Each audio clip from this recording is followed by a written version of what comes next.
지금이 몇 년도예요? 2025년도잖아요. 작년은 2024년도죠. 작년만 해도 윤석열 대통령과 윤석열 대통령을 편드는 정당인 국민의힘이 경쟁 인물인 이재명 씨를 탈락시키려고 별짓을 다 했습니다. 이재명 씨를 감옥에 쳐넣어서 정치 생명을 끊어야 된다고 생각을 했습니다. 그래서 맨날 검찰청에 오게 해서 조사를 받게 했죠. 아마 그때 당하는 입장인 이재명 씨와 측근들은 이를 갈았겠죠. 두고 보자. 내가 대통령이 되면 대통령에 당선되기만 해봐라. 그냥 두지 않겠어. 이렇게 이를 갈았겠죠. 지금 어떻게 됐습니까? 이재명 씨를 감옥에 쳐넣어서 정치 생명을 끊으려고 했던 윤석열 씨가 도리어 감옥에 갇혀 있잖아요. 또 윤석열 씨 부인인 김건희 씨도 옆에 있는 남편 건방의 감옥에 갇혀 있단 말이에요.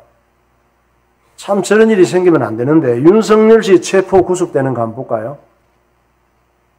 예, 한순간에 인생이 저렇게 됐어요. 사람은 잠시 후에 일어날 일을 알 수가 없단 말이에요. 그러면 현재 감옥에 갇혀 있는 윤석열 씨나 김건희 씨나 계엄 때 명령을 따랐다가 감옥에 구속된 사람들이 있잖아요. 윗사람이 명령하니까 따를 수밖에 없었지 어쩔 수 없이 이 사람들이 감옥에 갇혀 있는데 이 사람들은 지금 어떤 기분이겠어요? 날마다 이를 갈고 있겠죠. 어디 두고 보자. 나가기만 해봐라. 이재명은 너 그냥 두지 않을 거야. 또 이렇게 이 갈고 있겠죠. 우리가 다 이렇게 살고 있단 말이에요. 세상 살다 보면 억울한 일이 참 많아요. 참을 수 없는 일도 많습니다. 울고 싶은 일도 많아요. 그래서 술 장사가 잘 되는 거예요. 담배 장사도 잘 되고. 복수할 일도 많습니다. 우리나라가 총기 사용을 안 해서 그렇지. 트리거인가? 그 드라마에 보니까 총기가 자기 집으로 배달된 거야. 그럼 억울하게 했던 사람, 한미진 사람 가서 쏘는 거예요. 총기를 우리가 다 가지고 있다면 총싸움이 날마다 일어날 거예요. 죽고 싶은 일도 많습니다. 살다가 보면. 우리는 왜 이 모양일까? 사실은 우리가 문제가 아니에요. 우리를 이렇게 만든 마귀가 나쁜 거예요. 마귀는 타락한 천사입니다. 하나님께서 말씀하시잖아요. 하늘에서 쫓겨난 다음에 하나님께서 사랑하시는 인간을 타락시키기 위해서 이를 갈면서 미친 듯이 날뛰는 존재가 마귀라는 사실을 하나님께서 알려주고 있잖아요. 요한계시록 12장 8절에 말씀합니다. 이기지 못하여 다시 하늘에서 그들이 있을 곳을 얻지 못한지라 큰 용이 내쫓기니 옛 뱀 곧 마귀라고도 하고 사탄이라고도 하여 온 천하를 꿰는 자라 그가 땅으로 내쫓기니 그의 사자들도 그와 함께 내쫓기니라. 그러므로 하늘과 그 가운데에 거하는 자들은 즐거워하라. 그러나 땅과 바다는 화 있을진저 이는 마귀가 자기의 때가 얼마 남지 않은 줄을 알므로 크게 분내어 너희에게 내려갔음이라 하더라. 예수 믿고 구원받은 사람은 죄 지을 일 많고 어둠 속에 불행한 일이 많이 있지만 즐거워하라 그러잖아요. 죄와 마귀를 이길 수 있는 은혜가 있으니까. 그러나 땅에 속한 자들, 마귀에 속한 자들은 울고 정말 사는 것이 비참하고 어렵다는 얘기를 하고 있는 것입니다. 마귀의 전략은 인간의 마음과 생각을 조종하는 거예요. 우리는 못 느끼죠. 그런데 마귀에게 마음과 생각을 뺏길 때가 많이 있단 말이에요. 왜 그래요? 싸울 일도 아닌데 싸우잖아요. 마귀는 조금 화낼 일도 많이 화나게 해요. 좋게 지낼 수 있는데 안 좋게 지내게 해요. 부부 간에, 부모 자식 간에, 이웃 간에. 이럴 때는 내가 마귀에게 쏟고 있구나 생각하면 틀림없어요. 이혼할 일도 아닌데 이혼하게 만들어요. 죽을 일도 아닌데 죽게 만들어요. 이게 마귀가 마음과 생각을 움직여서 오는 결과라니까요. 원수질 일도 아닌데 원수지게 만들어요. 복수할 일도 아닌데 복수하게 만들어요. 오직 자기 생각, 자기 기분, 자기 감정, 자기 성질 따라 살게 하는 거예요. 그래서 불행을 자초하는, 자폭하는 인생을 만드는 거예요. 이런 사람들, 이렇게 사는 사람이 얼마나 많은지 몰라. 마귀는 어떤 존재예요? 인생 테러범이에요. 하나님 주신 좋은, 행복한, 은혜로운 것들을 다 뺏어가는 테러범이라니까. 사람만 테러범이 있는 것이 아니에요. 사람을 테러범으로 만든 존재가 마귀의 역사란 말이에요. 자폭하는 비행기 볼까요? 조종사가 누구였습니까? 조종사가 테러범이 조종사를 움직였잖아. 내가 내 인생을 조종하는 것 같지만 마귀에게 마음과 생각을 뺏기고 하나님 은혜가 없으면 내가 자폭하는 인생이 된단 말이에요. 마귀에게 속으면 내가 내 인생을 망치는 거예요. 사람이 하나님의 말씀을 따르지 않고 내 좋은 대로 살면 나의 죄성과 마귀의 역사가 스스로 자폭하는 인생을 만드는 거예요. 사람이 어떻게 살아야 됩니까? 사람이 어떻게 살아야 되느냐고요. 사람이 어떻게 살아야 되는지는 우리가 몰라요, 잘. 내가 좋은 대로 사는 게 잘 사는 게 아니라니까. 사람이 어떻게 살아야 되는지는 사람을 지으시고 세상을 창조하신 하나님만이 제대로 말해줄 수 있는 거예요. 우리가 알고 있는 세계적인 과학자 중에 뉴턴이 있습니다. 초등학교만 가도 교과서에 뉴턴이 나오죠. 뉴턴은 나무 밑에 있다가 사과가 떨어지는 걸 보고 이해가 안 되는 거예요. 아니, 사과가 떨어지는데 이해 안 될 건 뭐 있어? 사과가 떨어지는데 사과가 떨어진 거지. 왜 이해가 안 됐느냐? 아니, 왜 사과가 자꾸 아래로 떨어지지? 사과가 그러면 아래로 떨어지지 위로 떨어지냐? 당연한 거 아니에요? 근데 뉴턴은 그게 아니야. 왜 아래로만 떨어지지? 이게 이해가 안 되는 거예요. 궁금한 거예요. 보통 사람들은 사과가 아래로 떨어지는 게 당연하다고 생각하잖아요.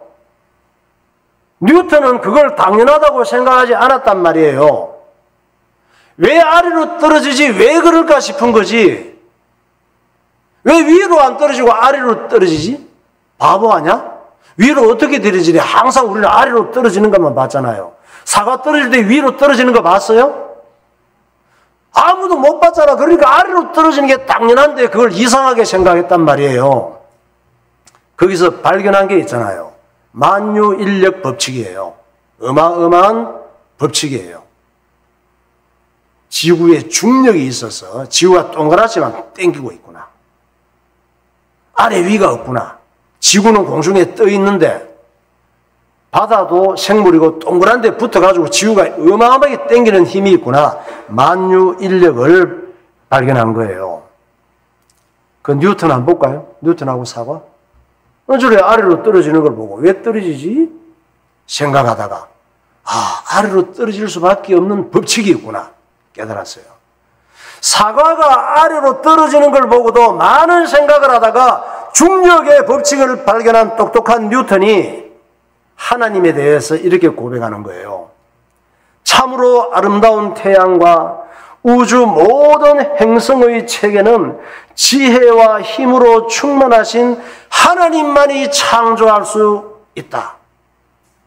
지고하신 하나님이 필연적으로 존재한다는 것은 모든 사물을 통해 알 수 있다. 자연과학의 천체나 모든 인간과 동물의 눈, 신경 등의 작용을 볼 때 하나님은 지금도 살아계시는 것이 확실하다. 이렇게 얘기를 했어요.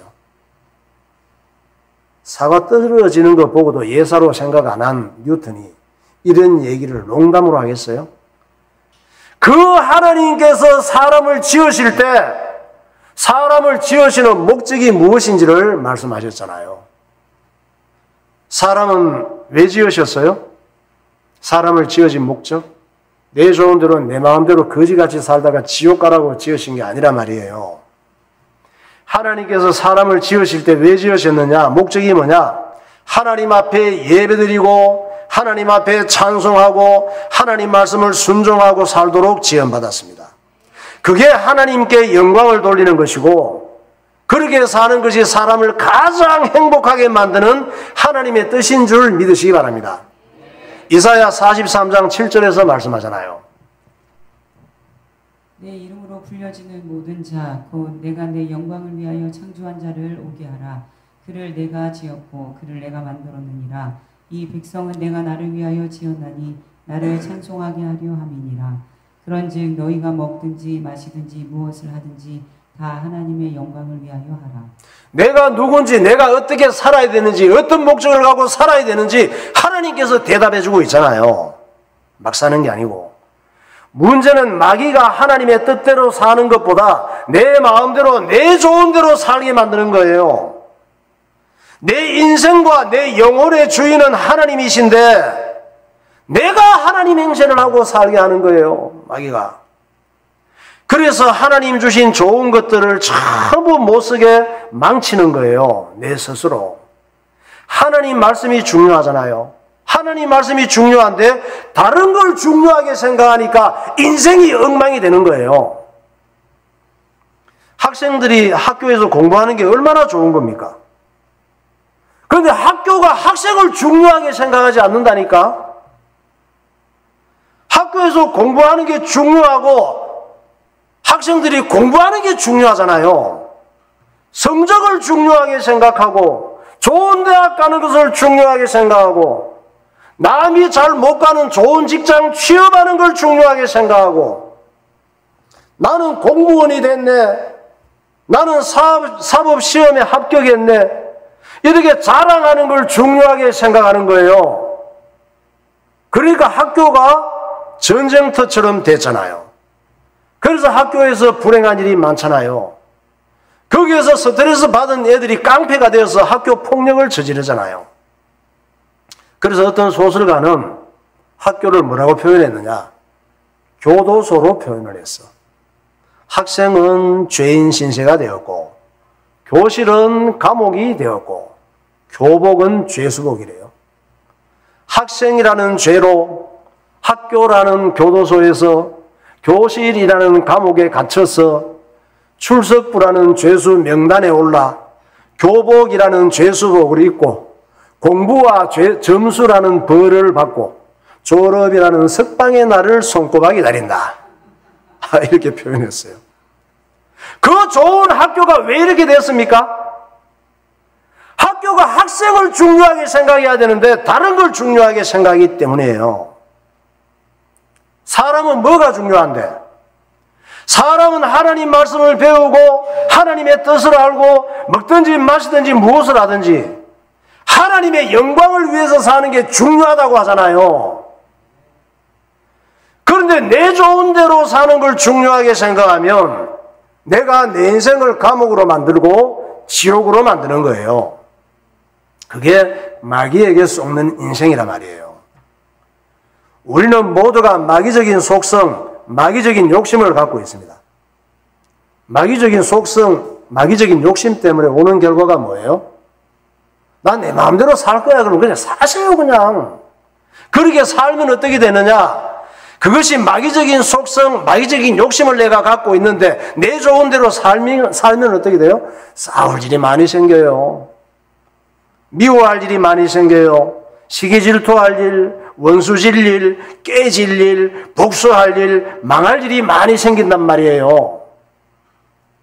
요한복음 8장 44절에 말씀하고 있잖아요. 너희는 너희 아비 마귀에게서 났으니 너희 아비의 욕심대로 너희도 행하고자 하느니라. 그는 처음부터 살인한 자요 진리가 그 속에 없으므로 진리에 서지 못하고 거짓을 말할 때마다 제 것으로 말하나니 이는 그가 거짓말쟁이요 거짓의 아비가 되었음이라. 우리가 세상에 아무것도 가지고 온 것이 없음에 또한 아무것도 가지고 가지 못하리니 우리가 먹을 것과 입을 것이 있은즉 족한 줄로 알 것이니라. 마귀적인 구하려 하는 자들은 시험과 올무와 여러 가지 어리석고 해로운 욕심에 떨어지나니 곧 사람으로 파멸과 멸망에 빠지게 하는 것이라. 돈을 사랑함이 일만하게 뿌리가 되나니 이것을 탐내는 자들은 미혹을 받아 믿음에서 떠나 많은 근심으로써 자기를 찔렀도다. 우리가 하나님 없이 갖고 세상에서 배운 마귀적인 속성과 마귀적인 욕심은 끝이 없어요. 죽어야 끝나고 지옥 가야 끝나는 거예요. 예수님의 수제자 베드로가 예수님께 큰 칭찬을 받은 적이 있습니다. 우리도 칭찬받는 거 좋아하잖아요. 어느 날 예수님께서 문제를 내신 거예요. 무슨 문제를 내셨느냐? 얘들아, 내가 누군지 설명해 볼래? 그랬습니다. 그랬더니 딴 제자들은 목사님이 내가 누군지 설명해 볼래? 그러면 설명하기가 쉽지 않잖아요. 예수님이 제자들을 보고 내가 누군지 설명해 볼래? 그랬더니 제자들이 머뭇거리고 있는데 베드로가 딱 대답을 한 거예요. 거침없이 주는 그리스도시요 살아계신 하나님의 아들이십니다. 그래서 100점 칭찬 엄청 하셨어요. 저와 여러분들도 아마 예수님께서 칭찬하시는 게 많을 거예요. 100점이 여러 개가 있을 거예요. 잘하는 거. 예수님께서 칭찬하실 거예요. 근데 베드로가 예수님의 칭찬 받은 다음에 곧바로 막 이 짓을 해요. 예수님이 제자들을 모아놓고 예고를 하셨어요. 베드로를 칭찬한 다음에 얘들아 내가 이제 예루살렘으로 갈 거야. 지금 황금돔 사원 있는 이스라엘 그 예루살렘 있죠? 예루살렘에 가서 고난을 받고 십자가에 죽을 거야. 그리고 3일 후에 부활할 거야. 이랬어요. 조금 전에 대답했던 베드로가 이 얘기를 듣는데 큰일 난 거야. 배와 거물을 버리고 생명 걸고 예수님 쫓아왔는데 예수님이 왕이 돼서 장관을 하나 해먹어야 되는데 죽는다는 거야. 예수님이. 그래도 십자가형을 받고 죽는데 죽은 사람이 어떻게 살아나요? 한 번도 그런 거 본 적이 없는데 사흘 후에 살아난다는 이상한 정신없는 소리를 하는 거예요. 그래서 베드로가 화가 나는 거야. 갑자기 화를 내면서 아니 선생님 지금 무슨 소리 하십니까? 말도 안 되는 소리 하지 마세요. 그러시면 안 되죠. 왜 죽으러 가려고 그래요? 이랬어요. 틀린 말이 아니잖아요. 왜? 예수님이 생각해서 하는 말이지. 예수님 죽지 마시라고. 우리하고 잘 먹고 잘 살아보자고.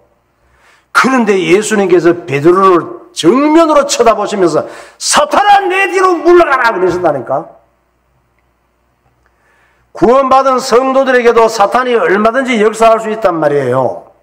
예수 믿고 구원받은 사람이 맞다면 마귀가 들어와서 주인은 될 수가 없어. 우리를 이 땅에 사는 동안 건드릴 수가 있단 말이에요. 내 마음과 생각을 움직여서 자꾸 하나님과 멀어지게 하는 일을 할 수가 있다니까. 하나님의 뜻과 반대대로 되는 대로 가게 할 수가 있단 말이에요. 그러니까 항상 내 생각, 내 감정, 내 기분에 사로잡히지 말고 먼저 하나님 앞에 작은 일이나 큰 일이나 기도하는 신앙이 되시기를 예수 이름으로 축원합니다. 찬양하겠습니다. 오 신실하신 주. 주님은 신실하십니다. 우리를 사랑하실 때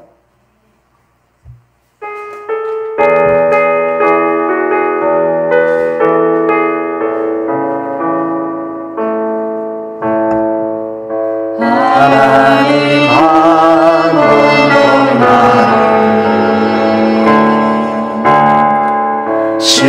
실망시킨 적 없으시고 언제나 공평과 은혜로 나를 지키사 지나온 모든 세월들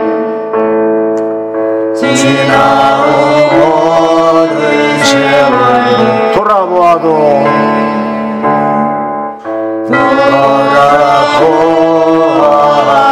그 어느 것 하나 주의 손길 안 미친 것 전혀 없네. 그 어느 것 하나 주의 손길 안 미친 것 전혀 없네. 오 신실하신 주, 오 신실하신 주, 오 신실하신 내 너를 떠나지도 않으리라. 내 너를 떠나지도 않으리라. 내 너를 버리지도 않으리라. 약속하셨던 주님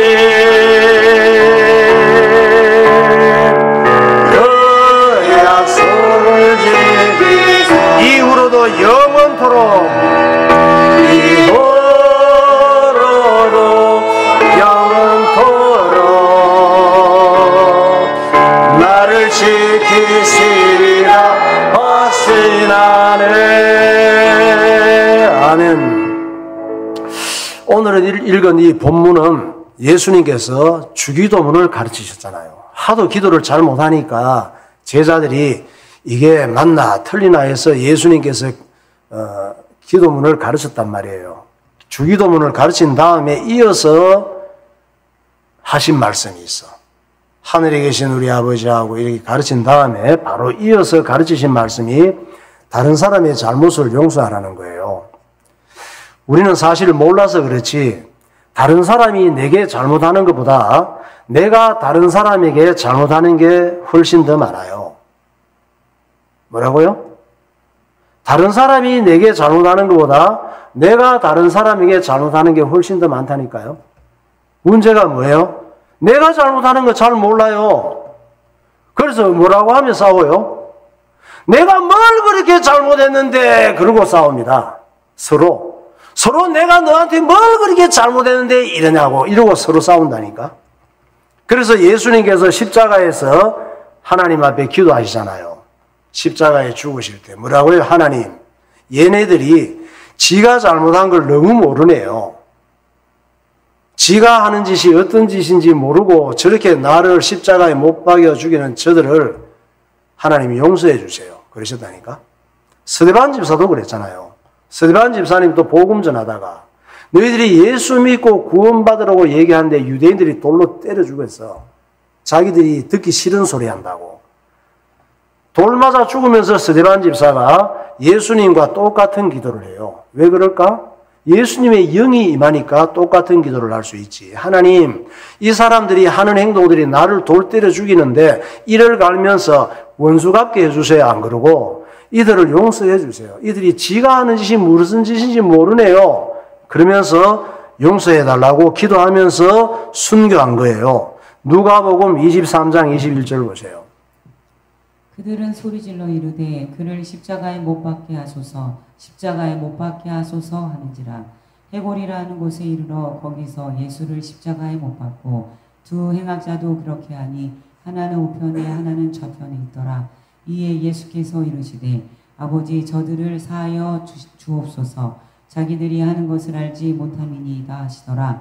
그들이 그의 옷을 나눠 제비 뽑을세 그들이 돌로 스데반을 치니 스데반이 부르짖어 이르되 주 예수여 내 영혼을 받으시옵소서 하고 무릎을 꿇고 크게 불러 이르되 주여 이 죄를 그들에게 돌리지 마옵소서. 이 말을 마치고 자니라. 예. 우리는 내가 잘못해서 관계가 나빠질 때가 많아요. 다른 사람이 잘못해서 관계가 나빠질 때도 있지만 내가 잘못해서 관계가 안 좋아질 때도 많다니까요. 그런데 다른 사람에게 책임을 전가시키고 용서하지도 않습니다. 매우 악한 인간들이에요. 왜 그럴까? 아담과 하와의 종자가 맞아서 그래요. 하나님께서 아담에게 뭐라고 했습니까? 아담아, 하나님께서 먹지 말라고 했는데 먹은 거야. 그래서 너 왜 내가 먹지 말라고 한 걸 먹었니? 이랬으면은 하나님 제가 잘못했어요. 죄 지었어요. 용서해 주세요. 이래 나가야 되잖아.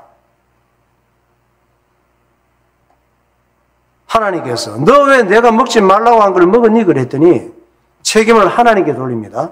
하나님이 만들어주신 하와 때문에 내가 먹었지요. 하나님 책임, 하와 책임이에요. 이 말이에요. 지가 잘못한 게 아니고. 그래서 하나님께서 또 하와에게 물었어. 또 그 말이 틀린 말을 하니까 하와가 그걸 먹으라고 해서 또 아담이 여자 말을 듣고 먹은 거거든. 그런 말을 들으면 안 되는데 별 얘기를 다 잘 들어요.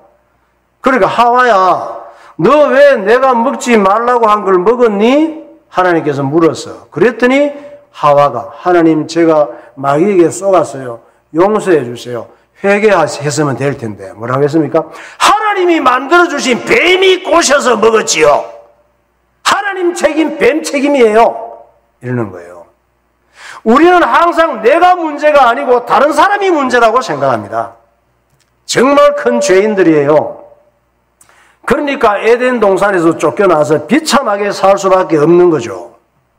세계적인 천재화가 미켈란젤로가 천국에서 쫓겨나는 아담과 하와를 작품으로 남겼어요. 이 그림이 엄청 비싼 그림이에요. 구경 한번 해보세요. 쫓겨나는 아담과 하와. 하나님께 다른 사람에게 책임 핑계대다가 에덴 동산에 쫓겨난 아담과 하와 준비가 안 됐습니다. 좋은 작품인데. 그러니까 예수님께서는 우리가 다른 사람의 잘못을 용서하지 않으면 예수님께서도 우리의 죄를 용서하지 않는다고 말씀하시는 거예요. 우리는 용서하지 않고 사는 일이 굉장히 많은데 큰일 났네. 어떡하지? 다른 사람이 잘못한 걸 용서하지 않으면 예수님도 우리 죄를 용서하지 않겠대. 큰일이잖아요. 그런데 또 주기도문에는 예수님께서 이해 안 되는 내용을 가르치셨습니다. 어떤 내용이 있어요? 여러분 그냥 막 주기도문 막 하죠. 이런 기도가 있습니다. 우리가 우리에게 죄 지은 자를 사하여 준 것 같이 우리 죄를 사해 주세요. 이런 기도 내용이 있어요. 이게 누구에게 하는 기도? 예수님께서 하나님께 하는 기도예요. 이 내용을 문자대로 보면 우리가 먼저 용서의 본을 보인 것 같아. 예수님, 우리가 이렇게 우리끼리 내가 우리 용서해 줬으니까 예수님 우리 죄 용서해 주세요. 이런 것 같잖아. 우리가 우리에게 죄 지은 자를 사해 준 것 같이 우리 죄를 사하여 주옵시고. 그러니까 무슨 얘기예요? 쉽게 풀면 예수님, 내게 잘못한 사람을 용서해 줬으니까 예수님도 내 죄를 용서해 주셔야 되는 거 아닙니까? 딱 이렇게 그런 말 같잖아요. 여러분 주기도문 할 때 이런 생각 못 해봤어요? 그게 아니란 말이에요. 이 기도는 예수님께서 예수 믿는 우리를 품에 안고 하시는 기도예요. 지금 예수님께서 가르치시는 기도잖아. 예수님께서 우리가 할 때 예수님, 내가 안 그러시고 우리가 그러잖아. 그게 뭐예요? 예수님께서 우리가 우리 죄를 그러잖아. 이 얘기는 내가 안 하고 우리가 했을 때는 우리 그 속에 예수 믿는 사람이 다 들어가 있단 말이에요. 예수님도 포함된 거예요. 예수 믿는 사람이 같이 포함된 거예요. 그러니까 예수님께서 나하고 나를 믿고 구원받은 자들이 이 말이에요. 우리가 이 말이. 예수님이 모든 사람의 죄를 십자가에서 용서하실 때 예수 믿는 우리도 예수님 안에 같이 있었다는 말이에요. 그래서 우리가 우리에게 기도할 때 이거 알고 여러분이 기도를 해야 돼요. 주기도문 할 때. 쉽게 말하면 우리가 우리에게 죄 지은 자를 사하여 준 것 같이 우리 죄를 사하여 주옵시고, 이 얘기는 예수님께서 우리의 죄를 용서해 주신 것과 같이 우리도 이웃의 죄와 잘못을 용서하며 살게요. 하나님 앞에 서약하고 맹세하는 기도라 이 말이에요. 주기도문 할 때 뭐라고요? 예수님께서 우리의 죄를 용서해 주신 것과 같이 우리도 이웃의 죄와 잘못을 용서해 주며 살게 해주세요. 용서해 주며 살게요 하는 약속의 서약의 기도라니까요. 맹세하는 기도.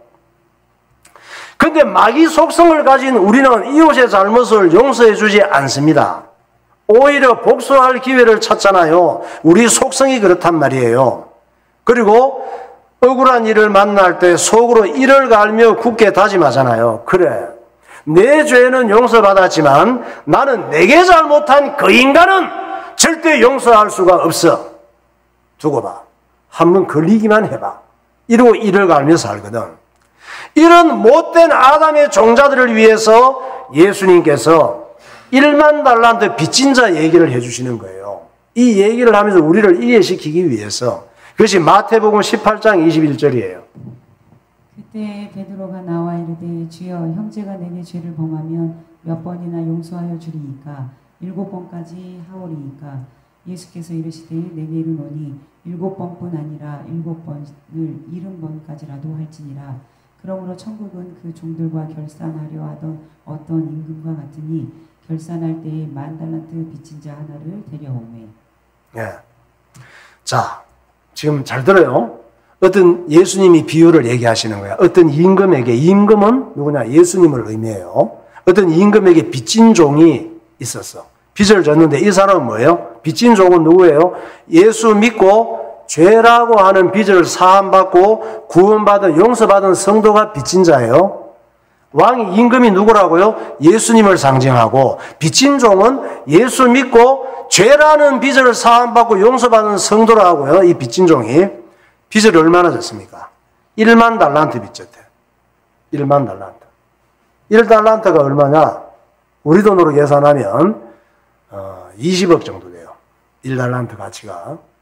금으로 따지면 35kg 정도가 돼요.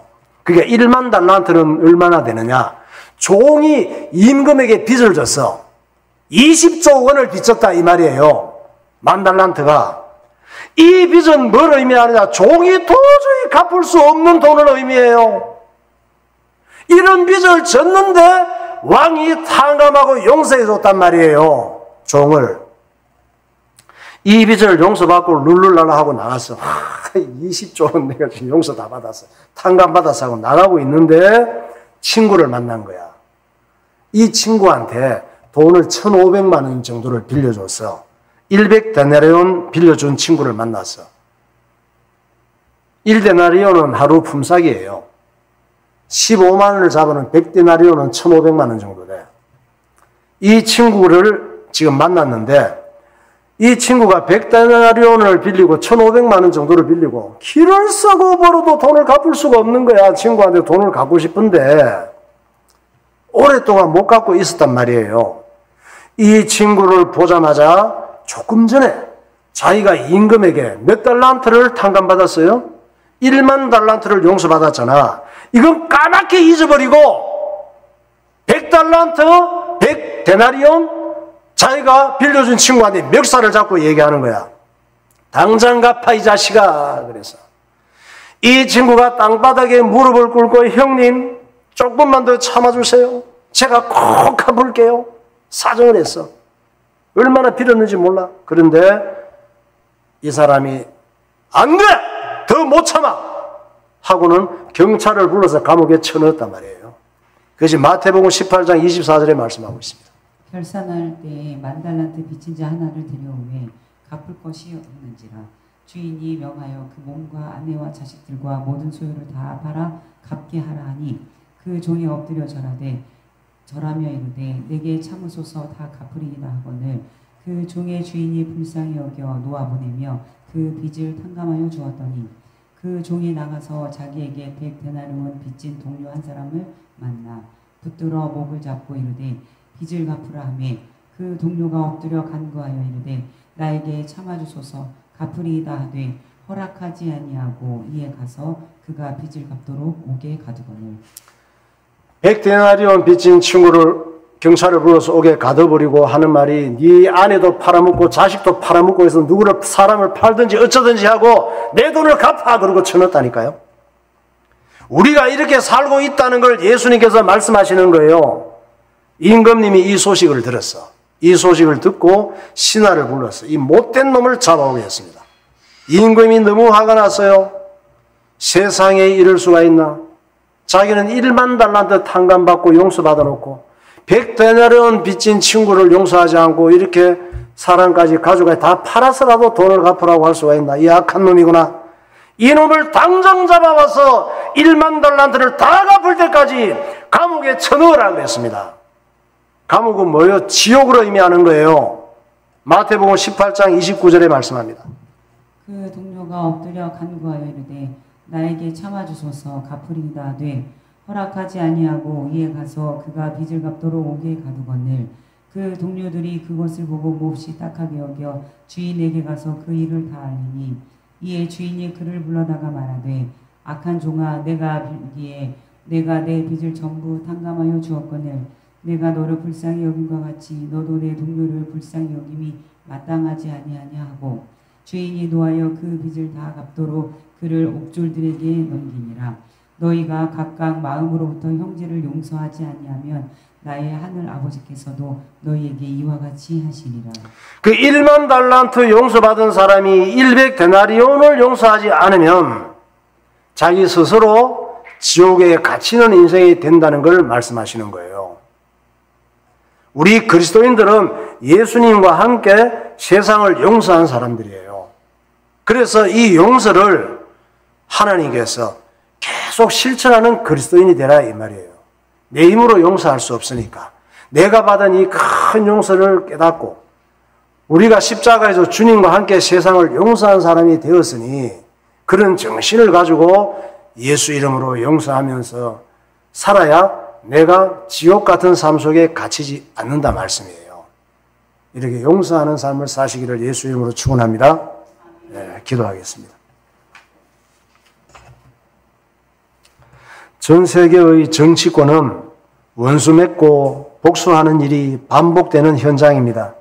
인간관계를 파괴시키고 세상을 지옥처럼 만든 것은 마귀의 역사입니다. 마귀는 우리의 삶을 자폭하게 만드는 인생 테러범입니다. 사람은 하나님의 말씀을 순종하며 하나님께 영광 돌리며 살도록 지원받았습니다.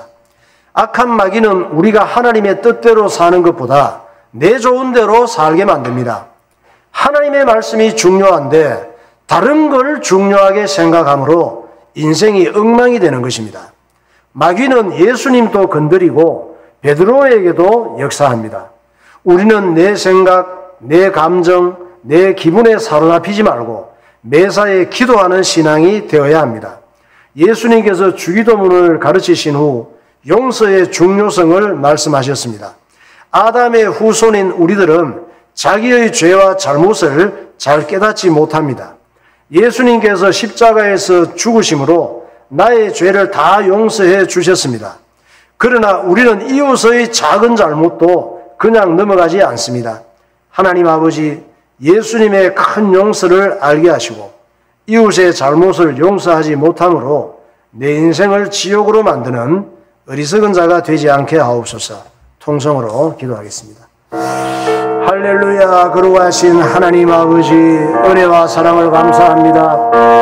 오늘도 주님께서 우리에게 1만 달란트의 빚을, 죄의 빚을 용서해 주시고 구원의 복을 허락하여 주심을 감사합니다. 우리의 삶의 현장 속에서 100데나리온 빚진 자들을 우리가 용서하지 못함으로 스스로 지옥 같은 삶을 자초하는 일이 많이 있는데 하나님께서 은혜를 허락하여 주셔서 주님께서 우리를 십자가에서 용서하신 것처럼 우리도 주님의 은혜를 받게 하여 주시고 용서하는 믿음을 허락하여 주시옵소서. 거룩하신 하나님 아버지, 우리에게 함께하여 주옵소서. 성령의 충만함을 허락하여 주옵소서. 악한 마귀에게 마음과 생각을 뺏기지 않게 하여 주옵소서. 승리하는 그리스도인이 되게 하여 주옵소서. 예수님 이름으로 기도하옵나이다. 하나님 아버지, 이 땅에 사는 동안 억울한 일도 많고 싸울 일도 많고 깨질 일도 많고 병들 일도 많고 방황할 일도 많고 죽을 일도 많이 있는데 이것이 우리에게 있는 죄성이며 마귀의 역사인 것을 하나님 말씀을 통하여 깨닫게 하여 주시고 우리가 예수님을 믿음으로 십자가에서 큰 용서를 받았으니 이 용서를 마음으로 결심하며 서로 용서하며 받아들이며 좋은 관계를 누리며 살아가는 하나님의 자녀들이 되게 하여 주옵소서. 예수님 이름으로 기도하옵나이다. 아멘.